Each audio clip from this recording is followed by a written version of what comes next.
اگر آپ چینل پر پہلی بار آئے ہیں تو ابھی سبسکرائب کر کے بیل آئیکن پریس کریں اور رہیں باخبر۔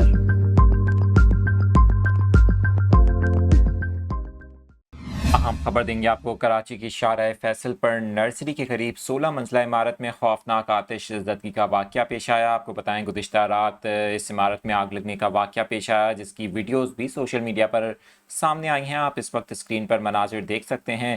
حکام کے مطابق عمارت میں لگنے والی آگ پر کئی گھنٹوں بعد 12 سے زائد فائر ٹینڈرز اور حکام کی مدد سے قابو پایا گیا، جبکہ واقعے میں ایک شخص کے زخمی ہونے کی اطلاع ہے۔ فورٹ پیٹریٹ سینٹر کے نام سے مشہور عمارت میں کئی گھنٹے تک آگ کے شعلے دور دور تک دیکھے گئے۔ آپ کو بتائیں کہ فائر بریگیڈ حکام نے اسے تیسرے درجے کی آگ قرار دیا، جبکہ آگ پر قابو پانے کے لیے شہر بھر سے فائر ٹینڈرز کو بھی طلب کیا گیا۔ اس حوالے سے فائر حکام نے بتایا ہے کہ عمارت میں زیادہ تر دفاتر قائم تھے۔ انہوں نے امکان ظاہر کیا کہ عمارت پر لگے پینافلیکس میں شارٹ سرکٹ سے آگ لگی، جو عمارت کے کئی حصوں تک پھیل گئی۔